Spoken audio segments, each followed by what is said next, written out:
This is the J. Scott Outdoors podcast on Western big game hunting and fishing, brought to you by GoHunt.com Insider. Research faster, hunt more. Go to GoHunt.com/insider and join today. I'm your host, Jay Scott, and I live and breathe hunting and fishing, spending half the year in the field experiencing God's creation. I hope you'll enjoy hearing about our adventures. Welcome to the J. Scott Outdoors podcast.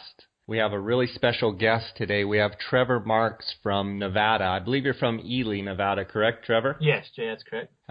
Trevor has grown up in the guide business over in Nevada and with his dad, and I'm going to have him go into giving the background on his hunting background and such. But these guys are known for killing some of the biggest bucks and bulls. They have incredible mule deer hunting and elk hunting in Nevada, and they've killed a bunch of 400 bulls, a bunch of state records. It looks like it's a family affair over there, so I'm excited to hear about Nevada and get to know Trevor a little bit and see what his guide service has to offer and get to learn a little bit about him. So, Trevor, how you doing today? Good. How are you?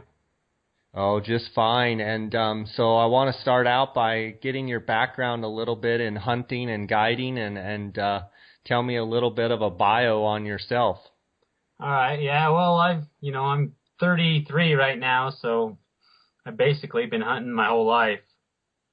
Early, my dad and uncles, they were trappers, and they trapped, a lot of bobcats, and that's kind of what got us out in the field. And they've always been hunters, but being out a lot, we've come to find a lot of bulls, and they'd shed hunt a lot. So back, or in the early days, the guys referred to them as the Marques brothers. Like, if you want to hunt elk, get a hold of the Marques brothers. Some guys know where they're at just from being out, in the mountains all the time, trapping, shed hunting, and what have not. So anyway, they got a hold of, a few guys around and took them out. And early on in 93, they got a hold of the governor tag holder at the time. Anyway, they killed a bull we'd been watching. We had a few sheds off him called Benedict, and that bull was just an exceptional bull. He went from like a 315 bull to a 348 to a 385 to a 400. And when they killed him at 400 gross, he was aged at 6.5 years old. Just phenomenal genetics on him. So in 94, so he has a new state record right then in 393 net typical. Then in 94, the guy got a hold of us again, or my dad and them, and they killed a bull we'd been watching called Squiggly. And he ended up netting 403 with 5 inches broke off his main beam. So he has a new state record that year. And that year was my first year. I was 12. And my first year applying, I drew an elk tag. My dad and them, been putting in for years and never drew, and I drew that. But at the time when we killed that bull in 94, it was in the rut, and they moved quite a ways from the rut to winter. Anyway, that winter time, we found out where he wintered. We found a couple of sheds off him. So ironically, potentially that could have been a bull that I could have killed at, 12 years old, being the new state record. But it didn't happen, and we still got it. So that was good on that end. And then in 96, we, went ahead and my dad got his own master guide license, and that year we killed the new state record again, ended up grossing 442 and netting 414. And then from there on out, just, in the elk business quite a bit. That's our main focus. Due to the size of the elk, a lot of our guys take their time off during that because we, obviously need more guys to help pack them. So that's our biggest focus. Last year we killed 27 bulls in Nevada. 3 of them in the 390s. The biggest one's right around 391 inches net. I killed with my bow. You killed it personally? Yeah. Oh, that's fantastic. Yeah, I was looking on your website, and, I've always heard of the Marques brothers, and then, I follow you on Instagram, and you have a fantastic Instagram page. Why don't you tell me what your Instagram handle is, Trevor? It's just a Bull Ridge Guide Service. Yeah, you've got a bunch of followers, and you have some unbelievable photos. Going back to the elk, if that's you guys' specialty, So as far as when you started going out with your dad and uncles and stuff, I mean, were you just 4, 5, 6 years old, just a little guy? Yeah. I caught my first bobcat at 5. I kind of picked out the tree. Obviously, I couldn't set the trap myself, but my dad did it, and that kind of got me going. And then another drawing I have of a bobcat tracks and going to a trap at age 3 that my grandma saved. That's incredible. So you're a full-time guide in the state of Nevada with a primary focus on elk and mule deer. I know you guys also chase lions and run dogs and do sheep hunting. What, if you had to say, out of all the animals, is your favorite to hunt and guide? Well, I mean, there's nothing like, killing a giant bull. I mean, you've put in the time, you've watched him, you've had close calls, and to finally get it done, there's just, no emotion or feeling that you get that could describe it. It's, so probably elk, lion had a close second, just watching the dogs work and, just how smart and agile they are. It's pretty amazing what, a lion could do. Absolutely. Yeah, it really is. And the adventure of it too, the lion hunting with the adventure of all of that, and getting out and, stay in shape and keep your legs stretched is probably a big contributing factor to liking the lion hunting as well, isn't it? Yeah, and it's, like you said, it's a huge adventure that a lot of people, are misconstrued with a lion. Oh, you walk up to a tree and shoot it, and they don't understand what's between point A and C. I mean, that B of following up and down, circling ledges, everything you can imagine, and pretty much where you don't want to go, that's where that lion's going to take you up over that hill. And like you said, a lot of people don't, until you see it, really understand it. Sure.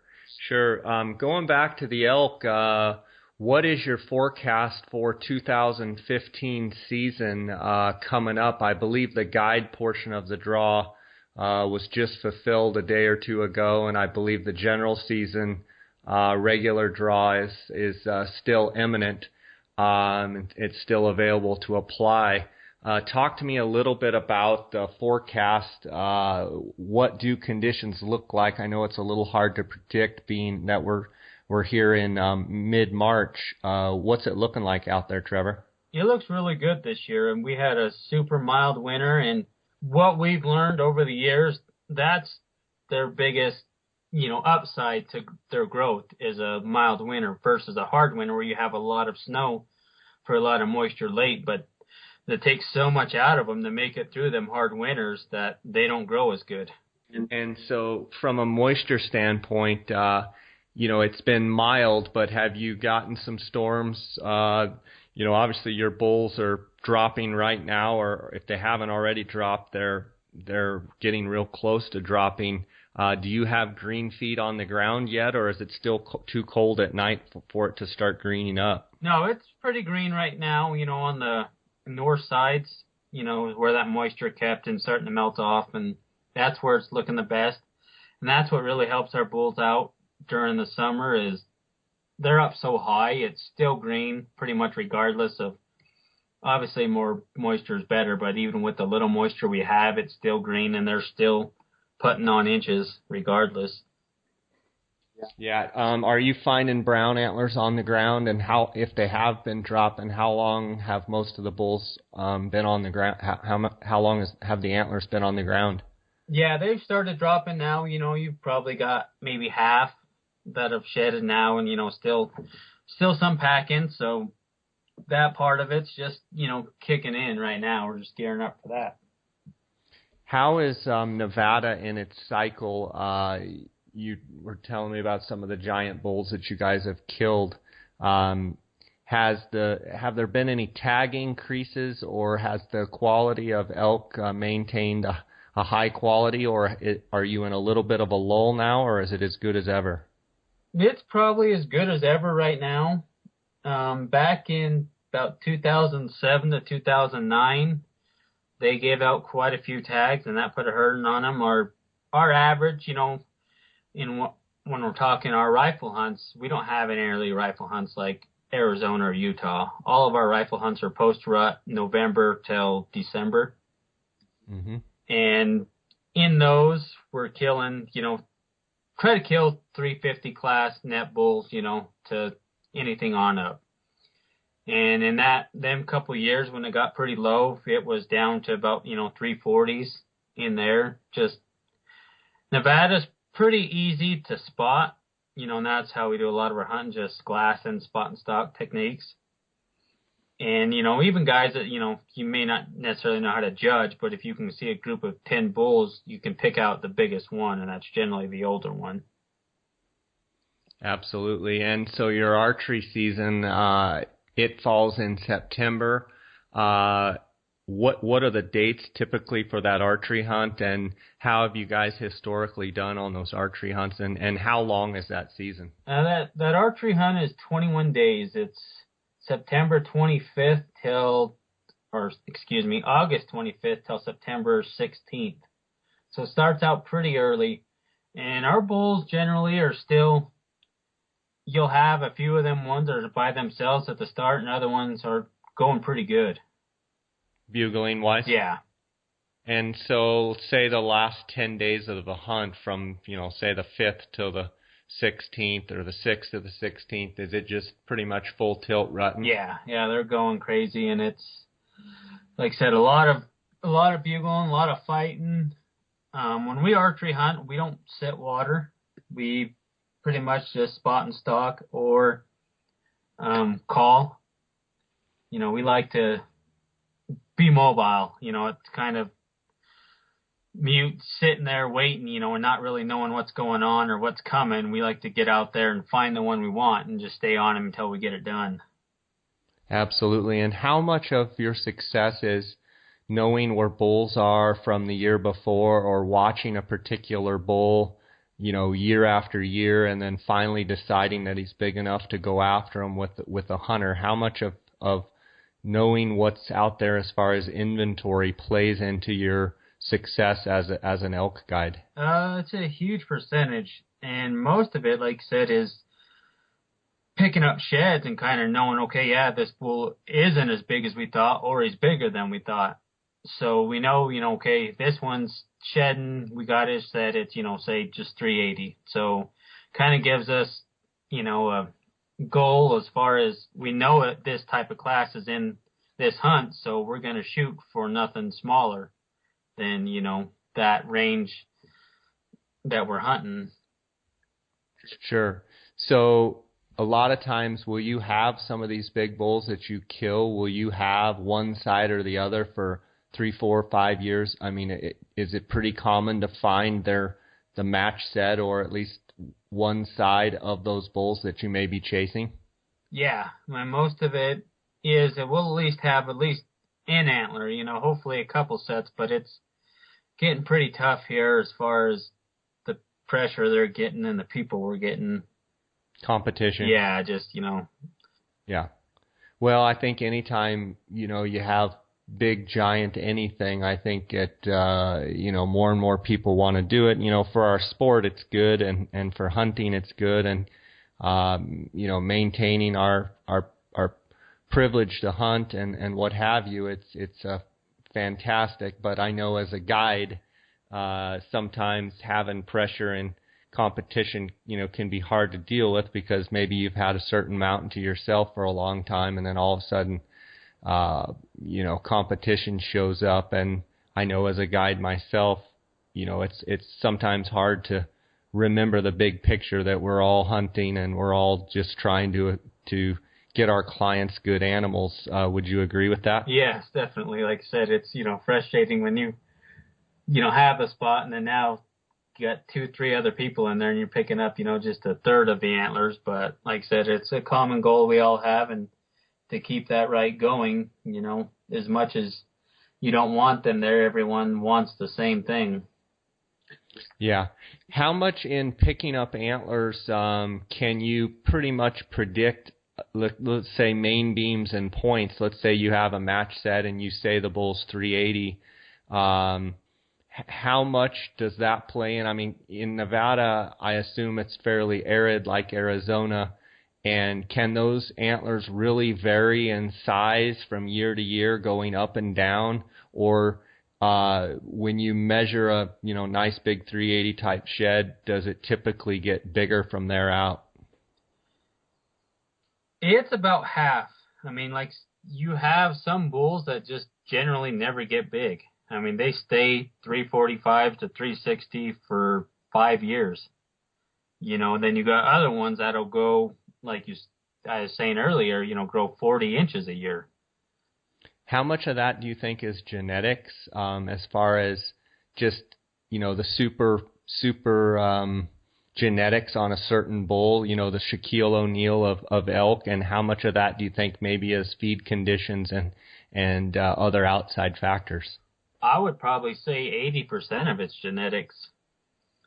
The feed here, like I said, it's generally pretty green regardless, and a lot of them bulls that have smaller fists,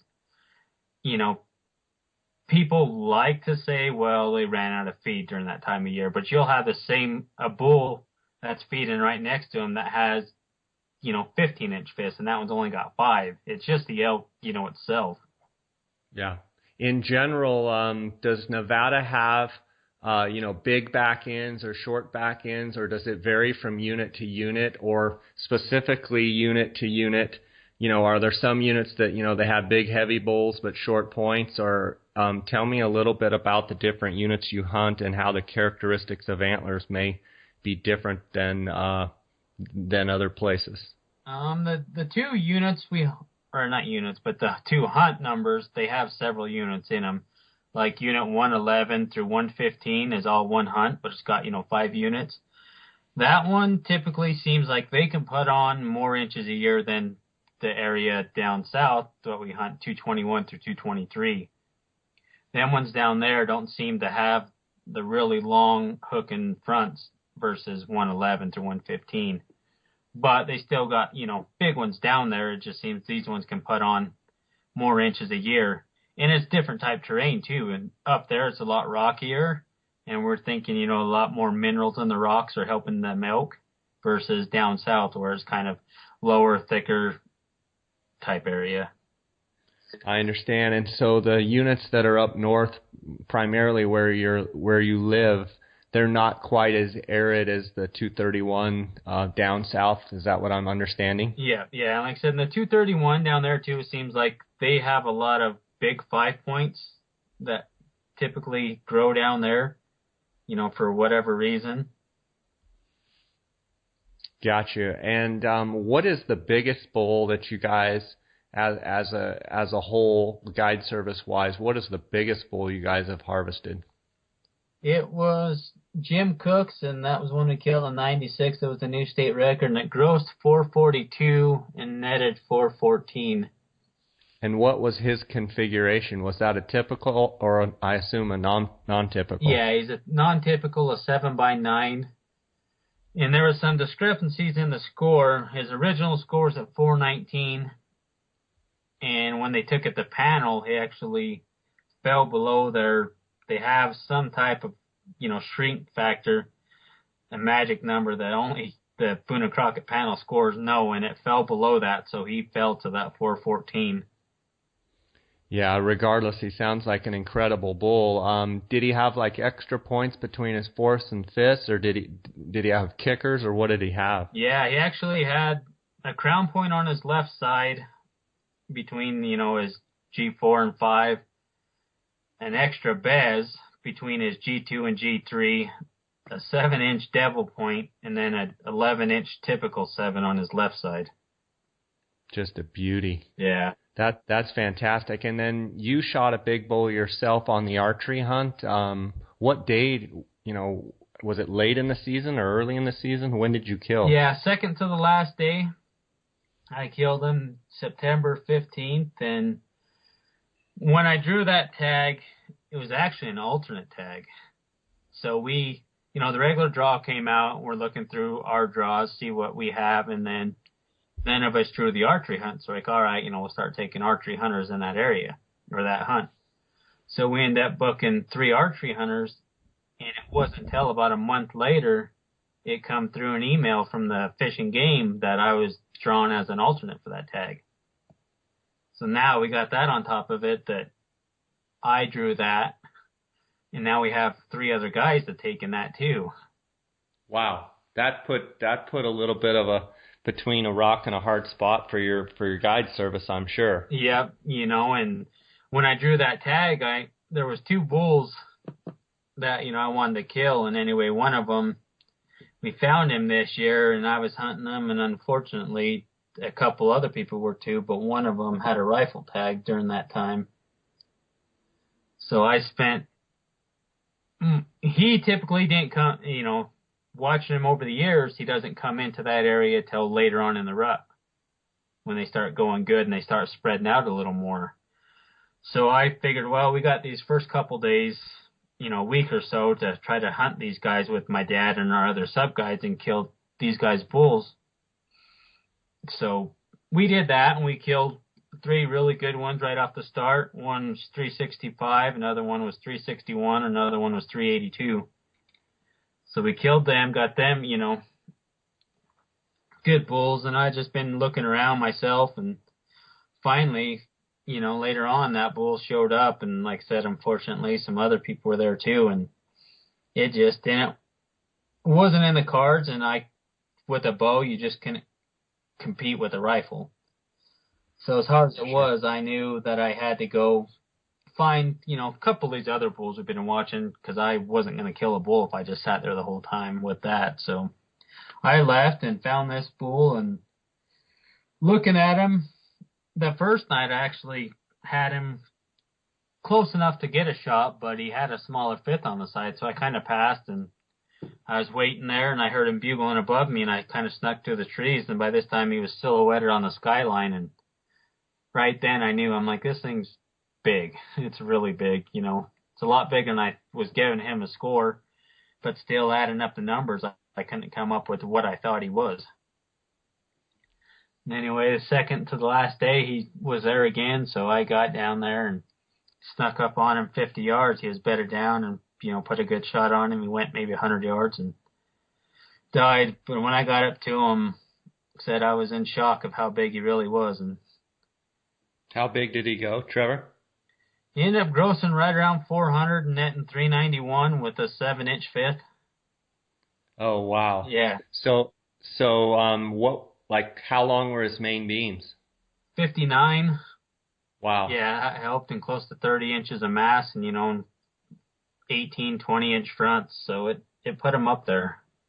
How clean? It was a straight 6x6, but with a weak G5 on which side? On the left side. Left side. And when did you kill this? September 15th. Oh, this last year? Yeah. Oh, fantastic. You mentioned something there. I want to talk a little bit about field judging. What's kind of average mass for, those big, say, 375 plus bulls? What are you seeing as far as mass on per side or your total measurement for a general rule of thumb? What do you plug in when you're trying to field judge a bull? Usually around 28. Okay. A lot of our bulls, their G1 and G2 don't grow tight together. So versus a bull that'll grow them real close together will get close to 1.5 inches to maybe 2 inches more versus, a split brow and beds. Sure.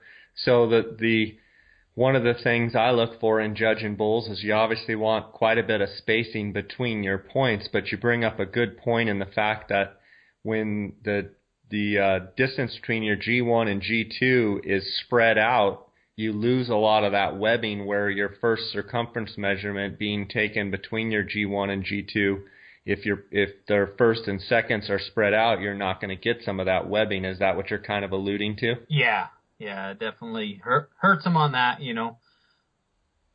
And when you're looking at bulls, and let's stick with the 375 plus, what's a general rule of thumb do you use for main beams, spread? Obviously mass, you've said 28, so you're looking at about 56 on your mass plug-in. What are some of the other things that you're looking for? I mean, obviously, if we can find ones with bigger fifths, that helps. But it's hard to find one that's got it all, the big fifths and big fronts. More often than not, we see ones with, bigger fronts than bigger fists to score that 375 type. And how much does, in your mind, as far as what's the most important ingredient for big bulls? Is it main beams? Is it points? Is it mass? Or is it spread? Beams can definitely help out a lot. Like I said, if you get, like say mine just round up to 60 versus 50-inch beams, you're getting 20 inches just right there. Yeah. So that definitely can help a lot versus ones that got, seem to be longer points but shorter beams, and they get outscored. Yeah, I think I always, really try and make sure that the points are very long. To me, in order for a bull to be, big, it's got to have long points. And then, like you said, secondly, I think main beam is the close second to having really long points. I mean, it's rare to have a bull over 375 that has short points, but you can still have a bull over 375 that has long points but short beams. But it's rare to have a bull over 375 that has short points. So point length in my mind is number one, and then beams, like you say, is number two, and then quite honestly, mass and spread, I'd have to give mass a little bit of an edge over spread. But what kind of what kind of spread typically are most of your 375 bulls? What number do you plug in there? They're usually only between around 39 to 41. Yeah, I mean, I think I haven't hunted Nevada, but I think you can attest to this or disagree if you like. I think a lot of people, think that bulls are wider than they are. And, to me, anything much over 40 for Arizona standards, that's a pretty wide bull. I very rarely plug in more than 40 inches when I'm trying to calculate a bull's score. Is Nevada pretty similar to that? Yeah, it's very similar. And like I said, most of the stuff we kill is that between 37 to 40. And like you said, if you get over 40, that's pretty wide. Over 42 is getting, to be really wide, and 45 is, pretty much unheard of. Yeah, for sure. And what kind of vegetation, in the summer, let's shift a little bit of our talk to summer scouting, where, not specifically, but what are you looking for as far as summer scouting, as far as trying to find those bachelor herd of bulls, and then maybe as the season transitions into fall, into September, do they move off of a certain feed or area to somewhere else? Talk about that a little bit. No, just from what, we've kind of seen, they pretty much eat the same stuff all year long. It just depends on where it's at during that time. A lot of open meadows, elk, they like to be out in the open. They feed in the open. There's a lot more grass for them to eat in the open versus, really thick cover. So typically they'll be there, first thing early morning, towards the later evenings, and hit the trees to bed down in the midday. But any time in the summer that we can find a good water source, you'll know that they'll be fairly close to that, and just glassing a lot of green open slopes. Yeah, and then Trevor, your bulls move quite a bit from summer to the rutting grounds. In Arizona, we have bulls, that move 15, 18, 20 miles from where they may summer. For 3 months, they may be within, you could basically throw a blanket over them. And then it seems like around that, September 1st, or really once they shed, say 10th or 15th of August, depending on their size and maturity, it seems like they can just take off on a walk and, move to the rutting grounds. Is that similar in Nevada? Yeah. We, the furthest one we know of that we picked his sheds up, and that was the old state record. We picked his sheds up, that winter to where we killed him in the rut, was close to 30 miles. That's unbelievable. And did you have a sense from watching him from year to year that he was going to make that move, or did he make that move and it kind of shocked you guys? Yeah, he kind of made that move first, and kind of shocked us on that because we really didn't. We had the set from the year before, but didn't notice him the year before in the rut, So when we finally found out where he was the year we killed him, it was, pretty remarkable to make that, that trek because they're passing other places where other bulls are rutting, other cows. Yeah, and Trevor, in your mind, what do you think causes a bull to walk by other elk to go rut in a specific spot? And the second question is, do you see bulls year after year that bull's going to show up and rut right here, and then, sure enough, there he is. He shows right up. Yeah. Why they do that, I'm not really sure. Some people think maybe they were born there. I don't know. That's a question that I can't answer, but they do. It's weird that they do that. Just like another place that these two bulls, I filmed them in the summer there. I mean, feeding right beside each other. One of them stayed there to rut, and the other one crossed the valley, about 8 to 12 miles, and rutted over there.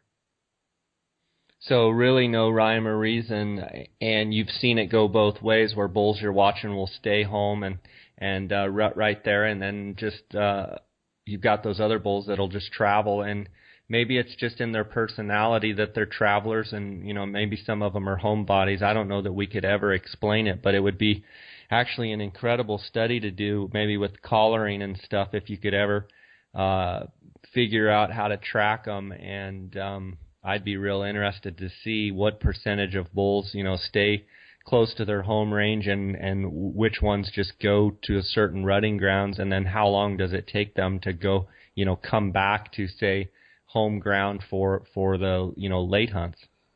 Yeah, it would be really interesting. And like I said, I don't have an answer either why they do it, but it's just something they do. And, like you said, you can count on that bull pretty much to come back, and he'll rut here every year. Another bull we've been watching for 7 years, he's been back, in the same, within, 2-mile radius, he'll be in there. Yeah.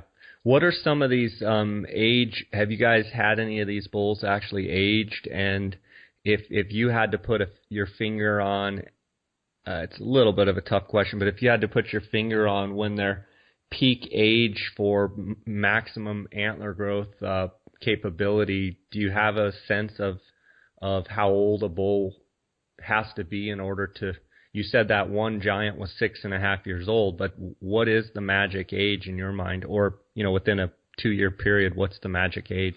In my mind, I would say probably between 9 and 11. And what, Trevor, have you ever had bulls aged? And, can you think of a specific bull that was, 390 that was, 14, 15 years old? Or what are some of the older bulls you've heard of? We've killed one. He was 15, ended up grossing 396, and that in 385. Another one, a local guy here actually found it dead. He had a big clubbed foot, and anyway, he died of natural causes. When they aged him, he was 16 plus, and we've got a couple sets off him, and my dad's biggest set off him, we figure he was around 14 to 15, and that set grosses 422, and that's 413. Wow. So, at that age, he's still that big. Yeah, that's awesome. And how much, being able to have those bulls sheds year after year, or certainly, multiple sets, what is the main, as a bull's progressing, once they get a certain age, do you see their mass incrementally, drastically going up, or does it just, start to slowly edge out? What do you see the main differences mainly in the antler, either configurations or, do their points all of a sudden just get longer, or does just everything in general just kind of inch out? Here, it's just kind of everything inches out. I've heard of other guys saying, their bulls seem to start putting on mass and then point length, but ours just kind of, everything throughout starts slowly getting bigger. And in 2012, we killed a big muzzleloader bull.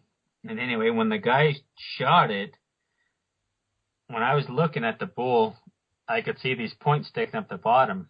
underneath that bull. And anyway, it was a set of sheds from the year before. No way! Right where you killed him, you found his sheds. Mm-hmm. And that's incredible. Yeah, and that bull, he put on about 45 inches in 1 year. Wow, that is phenomenal. That kind of stuff just interests me like crazy. That's amazing stuff. Switching gears a little bit, Trevor, some of your tactics during the archery hunt, you said you do a lot of glassing. You do calling. Do you like to call a lot, or do you stalk more? Or what percentage do you call and what percentage do you stalk? We stalk definitely a lot more. I'd probably say 75 to 80%. Calling, it's just really tough here. I'm sure everywhere, people want to get out and call them. And, bulls, they catch on a little bit and they know. And just the bad thing is when you're calling, if it ain't working now, they're expecting something to be over there. They're continuing to look. You're wondering what it is, where it's at. So we try to get in as silent as we can and just, head them off. Or if you got them bedded, just get in close and wait for them to stand up. Yeah, absolutely. And then, if you have to call. But, stalking in close is usually a deadly tactic. And if they're going on their own, usually you can get in enough to at least see them to see if it's a bull you want to go after. On the archery hunts, as far as your bull to cow ratio, what's a typical morning, let's say, in one of your good units? Are you hearing like 4 or 5 bulls bugling, or are you hearing, 12 to 15 bulls bugling? When it's going good, you can hear, 10 or more. You get a couple areas that they like. Like I said, you can get to a big bull and bulls are just going crazy. Other ones, it just depends on the area itself. You might only hear, like I said, 3 or 4. Just depending on the area and the time of year, as far as later on in the rut or early, is dependent on, how well they're going. Sure. And in Nevada, are there also landowner tags or conservation permits, or is there any way for people to circumvent the draw, or is it a strictly draw-only state? There are landowner tags available. They're pretty tough to get. There ain't a whole lot of them. In that area 111, there's roughly, just throwing out a number close, probably 10 to 12 available. And then in 22, maybe, 8 or 10. And that's it for the hunt. So it's fairly limited. And then the late hunts, shifting gears on the late hunts, Arizona, it seems though our antlers are broken up pretty bad. But one thing I notice about Nevada, it seems like your antlers don't break as bad as ours. Seems like you guys actually have some really good late hunting and actually kill some really good bulls. Can you expand on that? Yeah, our late hunts, they're pretty good as far as, like you said, you're not getting a whole lot of them broke. And most of the ones you see, too, though, are because we're passing them broken ones. We do get them broke up, but, we feel it's a shame to take a giant bull that's busted. He don't get the credit he deserves, and just kind of save him for next year, and hopefully you can catch him when he's good. Our late hunts, last year we killed 2 giant ones, both grossed, around 395 in the late hunts, and fortunately they weren't broke at all, so we were good in that part of it.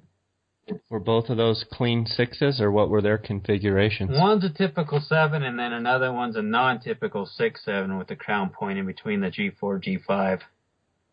Nice. And give me an idea of Nevada bulls. Is it half and half between non-typicals and typicals, or is it 25% or non-typicals? What's your ratio? If you had to throw out a guess? Yeah, it's definitely more typicals than non-typicals, and a lot of our non-typicals too. It's usually just 1 point. We're not getting a whole bunch of extras for the most part. You'll get the select few, but most of it is probably, 70% typical with, 40% being non-typical. And I'd say out of them too, probably only 15% of them have more than 1 point. Gotcha. And Trevor, what's the best way for my listeners to follow you on your website or your, I don't know, YouTube, Instagram, Facebook. Can you give me all the different ways where the listeners can find you? On Instagram, just search Bull Ridge Guide Service. Same thing with Facebook. We have a Facebook page at Bull Ridge Guide Service. And then YouTube, it's you could search Bull Ridge Guide Service as well. And continuing to work on videos, it's not necessarily hard, but you got tons of cards and trying to put everything together. So we just put up a new one last night, and a lot of people like it on YouTube, and it's getting a good response.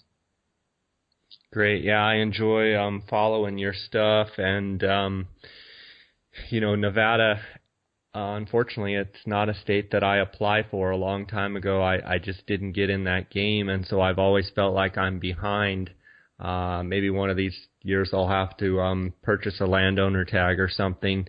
But it sounds like you guys have phenomenal hunting, and I've watched, the success of your guide service for years.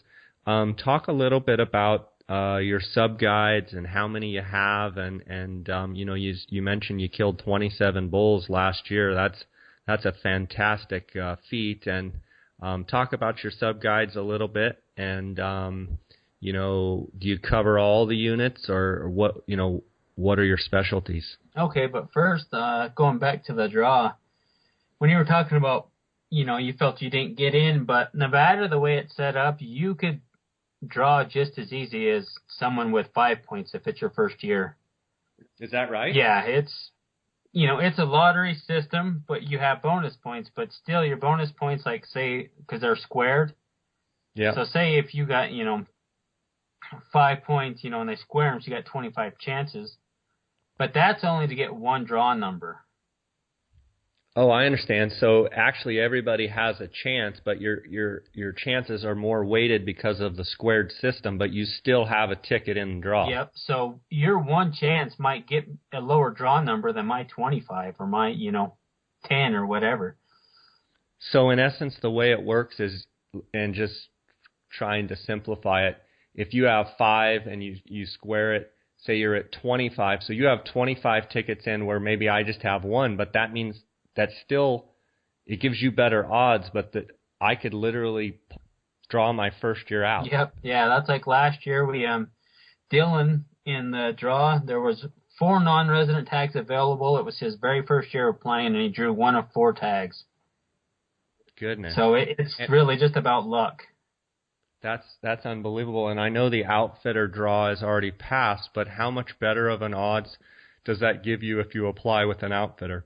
The odds go up pretty good, but it's only for deer. So the elk and all the other big game are, just a regular draw for the guys. Okay, that makes sense. And then back to your, that's a great point. I'm glad you brought that up. And then back to your guide service and the sub-guides and stuff you have. In order to kill 27 bulls, you must have some good guys that work for you. Yeah, I mean, our guys are great, and it's guys that have been hunting with us, guiding with us for, some of them close to 10, 15 years. The newest guys are still, 4 years in, and we don't take a lot of people as far as just, hey, do you want to guide and come do it? It's our guys are very experienced. They're all hunters themselves. We've all killed great animals ourselves, and to be able to know what it takes to get someone else their once-in-a-lifetime trophy. There's, me. Well, first of all, there was my dad, and he's got 4 brothers. So that's where the Marques brothers came in, all of them, and then myself, my other cousin Cody, and another one of my uncle's nephews guides, and then a couple other friends, and then other family friends that do it. And we got about 15 guys total. Most of the time, during the hunts, we'll take, usually about maybe just 4 or 5 guys in the first week, and then try to get another guy with them so they at least have 2 guys, to help if anything goes wrong, or just, to help out spotting. Sure, absolutely. Can you talk a little bit, and then we'll wrap this up, but talk to me a little bit about the gear that you use, as far as you do a lot of glassing as well as I do. What binoculars do you like? What are around your neck at all times, and then maybe some of the long range glass, or what are you using besides your binoculars around your neck? And are you using a tripod, that kind of thing? Yeah, definitely. A tripod to me, I feel is a must. Lots of guys, you get up on the hill, you're kind of winded anyway, and just to throw a tripod down and steady is insurmountable and giving you that extra edge, I feel, to finding them. But we got a lot of Leica, Swarovski, Optolit is a really good one. Not a lot of people got that, but my uncle's got one, and that helps a lot. And I just picked up a new Cabela scope, and I'm actually really liking it. It's made by Miopta, and it's definitely, to me, seems clearer than my Leica does. Interesting. Yeah. Interesting. And what about digiscoping? What's your go-to setup for getting a lot of your video and your pictures? A lot of it I'm just using a point-and-shoot Canon, and I made an adapter out of PVC pipe for $1 something, and that it seems to work good. Interesting. And then with that point-and-shoot Canon, you're at full zoom, I assume, when you're taking video and pictures? Yeah. Like you're full zoom with the camera. That works best, so you don't have the vignetting with the ring, the black ring? Yeah. Yeah. Okay. Okay, well that's awesome. I'll have to have you on again to talk about mule deer and maybe some of the other hunts you do. I think we covered a lot of ground today on the elk and got a good insight for what Bull Ridge Guide Service does. I guess I would ask you one last question in that, what is it that makes you do what you do? I mean, try and explain to me the fire in your belly to get up and do the things you do. What is it that makes you do that? Well, you being a guide as well, you obviously know we don't do it for the money. People think it's, a money-making business, and it's not. We do it because we love it. It's something that, like I said, it's hard to describe, but people who have a passion for other things, our passion is just as deep, and our drive is just as strong as anyone else to do what they want to succeed in. You get up day in, day out. One year I think I hunted 106 straight days, every day, between 4 and 5 o'clock getting up, and just to be out there and to know, to me, I take a lot of pride in it as far as knowing that you could do it, as far as not needing anyone else or, a hand in it, as far as just, I don't know, it's hard to describe. No, I think you hit the nail on the head.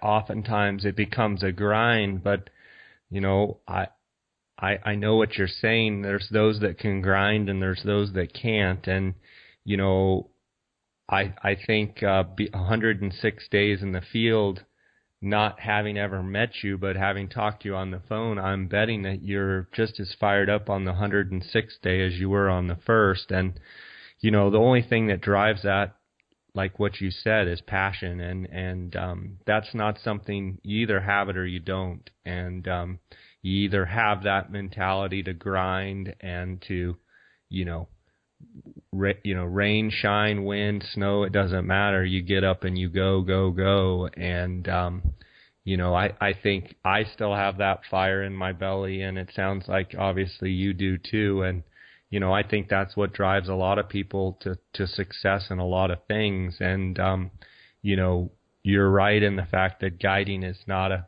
extremely lucrative thing. But if you love it and it's in your heart and in your soul, you can be successful monetarily.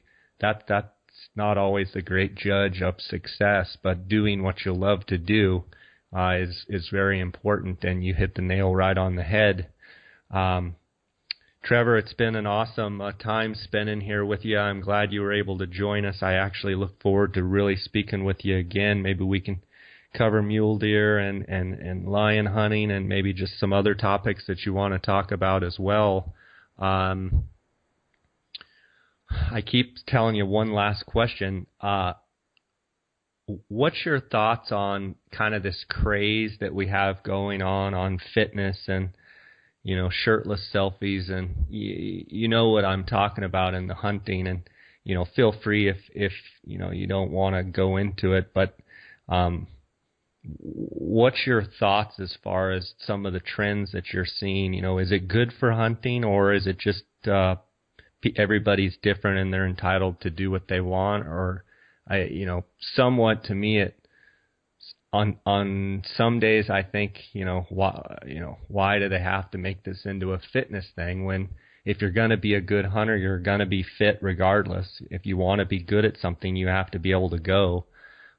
And then on other days, I think, maybe people are taking it too far and putting too much of an emphasis on fitness. And that's it. I think there's too much of an emphasis on it, and we got into it, I brought it up, and I speak candidly about it, that I see a lot of overhype on it.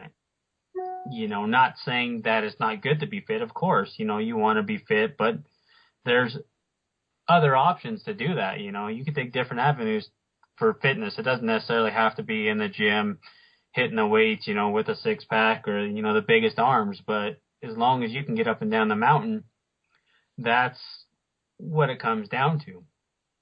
And like you said, a lot of guys, if you want to take shirtless selfies or whatnot, that's fine. I'm all for, if somebody betters themselves and they're happy for it, by all means, put it out there, be happy with what you did with yourself, and I don't have a problem with that, but I do think there is a lot of overhype with the people that do stress on the fitness, this and that. I've seen a lot bigger and better animals, and I guess that necessarily doesn't always mean that you're the better hunter if you kill the best out there, but that's what everyone's shooting for.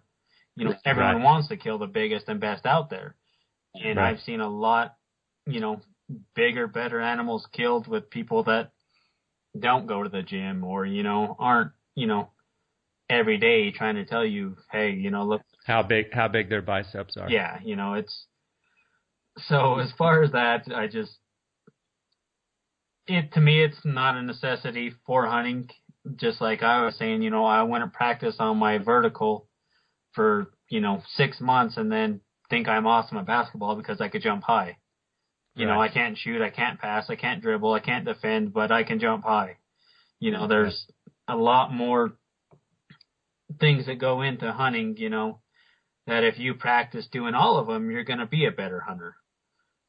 Yeah, I think you just absolutely nailed it. I think everybody can get better in every arena, but there's glassing, there's tracking, there's field judging, there's shooting, there's how to pack efficiently and have enough rations to be out there for days on end. There's a ton of stuff, and I think sometimes personally I agree with you in the fact that the fitness craze, while I think it's fantastic that people are getting in shape, I think there's too much emphasis on the fact that whether that makes them a good hunter or a great hunter. I think it adds, but I think, maybe spend some of that time and round it out and work on your glassing skills, or, work on getting better equipment, or, go work on your tracking ability, or work on, sharpening a knife and knowing how to handle an animal when it gets on the ground. And, they're like you said, in basketball, it's not just about who jumps the highest. There's, shooting and passing and, dribbling and all the fundamentals that go along with the game. So, well, that's a great answer, and I will let you go at that. And I appreciate you being on today, and I wish you the best of success. And now we've just got to wait here for these fuzzy antlered bulls to start growing so we can get out there and start watching them. And it won't be long here. We'll have the summer velvet right in front of us, and the whole thing will start over again. So good luck with your shed hunting that you've got probably right in front of you now, and probably chasing a few cats around. So wish you the best with that. All right. Well, thank you, Jay, and thanks for having me and giving me an opportunity to speak. And better yet, a place for outdoorsmen to speak, on your podcast. Absolutely. Well, Trevor, you take care, and I look forward to speaking with you again, and you have a good day, okay? Thanks for being with us. All right, thanks, and good luck this season, my friend. All right, buddy. God bless. Okay. Thanks for listening to the J. Scott Outdoors Western Big Game Hunting and Fishing Podcast, brought to you by GoHunt.com Insider. Research faster, hunt more. Go to GoHunt.com/insider and join today.